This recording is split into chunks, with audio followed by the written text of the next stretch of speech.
जय हिंद दोस्तों। तो अभी हम आए हैं सीजल 2023 के पेपर का रिव्यू लेने और आप सभी के मन में काफी ज्यादा उत्सुकता होगी कि पेपर कैसा पूछा गया था, क्या पूछा गया था, पेपर का लेवल टफ था, आसान था, मॉडरेट था। ठीक है, तो अभी हम आए हैं नोएडा पे, यहाँ पे सेक्टर 62 में।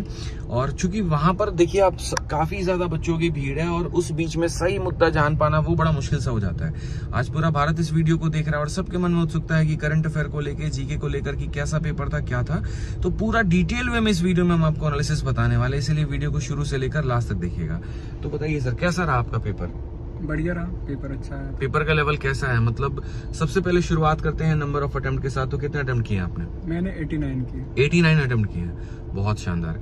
तो पेपर में क्या 2022 से अभी तक कुछ चेंजेस देखने को मिले हैं? क्या हुआ है? पेपर का लेवल मोर और लेस 2022 के जैसा ही था, सिमिलर था। थोड़ा लाउड बोलिएगा। 2022 के सिमिलर में ही था। ठीक है, तो सबसे पहले शुरुआत करते हैं रीजनिंग से। तो रीजनिंग के बारे में आप क्या कहेंगे? रीजनिंग भी प्रीवियस ईयर जैसी ही थी। कुछ क्वेश्चन ट्रिकी हो सकते हैं, इसीलिए मैं सजेस्ट करूंगा कि रीजनिंग को पहले ना करके बाद में करें, क्योंकि रीजनिंग में हो सकता है आप थोड़ा सा टाइम एक्स्ट्रा ले जाएं और वो टाइम जो है वो प्रेशर बढ़ा दे बाकी सेक्शन पे। बाकी के तीनों सेक्शन अटेम्प्ट करें, उसके बाद रीजनिंग करें तो हो जाएगी। रीजनिंग भी प्रीवियस ईयर जैसी थी। 2-1 क्वेश्चन हो सकते हैं थोड़े से ट्रिकी हों। तो रीजनिंग में जैसे अगर हम सीरीज की बात करते हैं कि वो पकड़ में नहीं आता है सवाल, या फिर अगर हम टीसीएस के सवालों को देखते हैं तो लंबे लंबे स्टेटमेंट रहता है, स्टेटमेंट कंक्लूजन हो गया, सिलोगिज्म हो गया, तो क्या कुछ वैसा लेवल रीजनिंग का देखने को मिला या फिर नॉर्मल, मतलब नॉर्मल पैटर्न था? नहीं, नॉर्मल पैटर्न नहीं था, बिल्कुल ही बेसिक क्वेश्चन थे। 1-2 क्वेश्चन हो सकते हैं थोड़े से ट्रिकी, क्योंकि वो एग्जाम प्रेशर में क्लिक नहीं करते हैं। 2-3 क्वेश्चन हो सकते हैं, उससे ज्यादा नहीं। डाइस का 2 क्वेश्चन था, सिंपल ही थे। तो जैसे सीरीज का 1 ही क्वेश्चन था, बाकी सेक्शन भी 1-1, 2-2, सिलॉक्स 1 ही था। तो 1-1, 2-2 क्वेश्चन थे, नॉर्मली क्वेश्चन थे, बन सकते थे। बट 1-2 क्वेश्चन हो सकते हैं ना क्लिक, हो सकता है कि ना क्लिक करे। बाकी reasoning normal previous year based ही थी। तो कितने अटेम्प्ट रीजनिंग में आपने किया? मैंने 23 किए थे। 23 सवाल किए। 2 कौन से छोड़े आपने? शायद मिसिंग नंबर का 1 था, या दोनों ही वो सिमिलरिटी का था, ऐसे कुछ करके था। जो नंबर था वो क्लिक नहीं कर रहा था। ठीक है, तो चलिए रीजनिंग के बाद आते हैं जीएस के ऊपर। तो जीएस में सबसे पहले बच्चों का रहता है करंट अफेयर को लेकर सवाल, कि करंट अफेयर के सवाल कैसे थे, क्या थे। तो लास्ट कितने समय का करंट अफेयर पूछा गया था और बच्चों को कितने समय का करंट अफेयर पढ़ के जाना चाहिए? सर, करंट अफेयर्स को 2 सेक्शन में डिवाइड कर सकते हैं। जैसे मान लीजिए अगर 5 क्वेश्चन थे करंट अफेयर्स के, तो 2 तो रिसेंट के ही थे, यानी 2000 जनवरी, दिसंबर 2022, जनवरी 2023, फरवरी, ऐसे करके। बाकी का जो सेक्शन था वो काफी पुराना था, वो फैक्ट बेस्ड था। जैसे किसी पर्सन को अगर कोई अवार्ड दिया गया है, वो किस फील्ड से रिलेटेड है। जैसे ये पद्म विभूषण और ये सब पद्म जो अवार्ड दिए जाते हैं 26 जनवरी वगैरह को, वो किस पर्सन को दिए गए हैं, वो किस फील्ड से हैं, वो क्या खेलते हैं। जैसे 2021 के एक, मतलब कि स्पोर्ट्स से रिलेटेड एक क्वेश्चन था, तो वो भी ऐसा ही था कि काफी पुराना था। तो काफी पुराने क्वेश्चन थे 2021 के, 2022 के। अगर आप फेज 11 की आंसर की कल आई है, अगर आप उसको देखोगे तो उसमें भी ऐसे ही क्वेश्चन थे, जो 2022 स्टार्टिंग या 2021 फैक्ट बेस्ड क्वेश्चन थे। तो कह सकते हैं कि बहुत ज्यादा फायदा नहीं है कि अगर आप पिछले 6-8 महीने की करंट अफेयर्स अच्छे से करके जाते हो तो 1-2 क्वेश्चन मिल सकते हैं, बट ज्यादातर क्वेश्चन थोड़े पुराने हैं। और जो स्टैटिक वाला पार्ट है, तो स्टैटिक में बच्चे को क्या पढ़ के जाना चाहिए? मतलब स्टैटिक में 2-3 चीजें मैं बता देता हूँ। एक तो पॉपुलेशन से रिलेटेड, जो जनसंख्या से रिलेटेड क्वेश्चन आते हैं, 1-2 क्वेश्चन आ ही रहा है। आज के पेपर में भी 2 क्वेश्चन था और फेज 11 वाले में भी हर शिफ्ट में 2 क्वेश्चन था। छोटा सा टॉपिक है, इसको जरूर देख लीजिए। बुक्स एंड ऑथर देख लीजिए। इसके अलावा घराना पूछा था कि मतलब सर्टेन पर्सनालिटी का नाम देखिए, वो किस घराने से हैं। इसके अलावा म्यूजिक, वो कौन सा म्यूजिकल इंस्ट्रूमेंट बजाते हैं, इससे रिलेटेड 2 क्वेश्चन थे। मतलब एक घराना और एक कौन सा म्यूजिकल इंस्ट्रूमेंट वो बजाते हैं। इसके अलावा रिवर से क्वेश्चन, तो वैसे ही क्वेश्चन है जैसे प्रीवियस ईयर में होते हैं, कि बहुत सारे क्वेश्चन देख के ऐसा लगता है कहाँ से पूछ लिए गए, क्या है।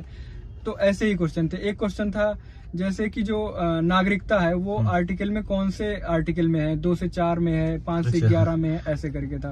तो ऐसे ही, तो मतलब ओवरऑल अगर हम बात करें तो पॉलिटी से भी सवाल है, ज्योग्राफी से भी है, हिस्ट्री से भी है, मतलब पूरा जीएस से आ रहा है। हाँ, बढ़िया समावेश है, फैक्ट बेस्ड आ रहा है सवाल, इसमें कोई दिक्कत की बात नहीं। साइंस से भी काफी क्वेश्चन है, साइंस से भी क्वेश्चन है। चलिए, तो एग्जैक्ट क्वेश्चन की हम बात नहीं करेंगे अभी, ठीक है। साथ में एक और बात करते हैं कि इंग्लिश के बारे में बताइए, कि इंग्लिश में वोकैबुलरी हो गया, कॉम्प्रिहेंशन हो गया, ग्रामर हो गया, ठीक है। तो उनका क्या रोल है, मतलब किस तरीके से सवाल आ रहे हैं, क्या इस बार का कॉम्प्रिहेंशन लेंथी है, किस तरीके से बच्चों को करना चाहिए? मतलब कॉम्प्रिहेंशन की बात करें तो उसमें क्लोज टेस्ट था। क्लोज टेस्ट को मैं बोलूंगा कि मॉडरेट लेवल का था, थोड़ा सा ठीक था। इसके अलावा ग्रामर बिल्कुल ही बेसिक ग्रामर, बेसिक अंडरस्टैंडिंग आपको होनी चाहिए, वही ग्रामर थी और कुछ भी नहीं था। वोकैब इजी टू मॉडरेट कह सकते हैं, 1-2 वर्ड हो सकता है आपको ना क्लिक करे, बाकी प्रीवियस ईयर बेस्ड ही थे, ईडीएम भी और वोकैब भी पूरी प्रीवियस ईयर की ही थी। अच्छा, और सबसे लास्ट में आते हैं मैथ्स में। तो मैथ्स में बताइए मैथ्स का पेपर कैसा था, क्योंकि बाहर जैसे बच्चे बता रहे थे, अभी मैं मिला उनसे तो कह रहे थे कि सर मैथ्स में भी नॉर्मल लेवल है, लेकिन अगले शिफ्ट में भी मतलब थोड़े से संभावना है पेपर्स के टफ होने की, क्योंकि मुझे भी ऐसा लग रहा है कि एक ही लेवल का पेपर तो नहीं होने वाला सभी शिफ्ट में। फिलहाल इस शिफ्ट के बारे में बात करें तो क्या था मैथ्स का लेवल?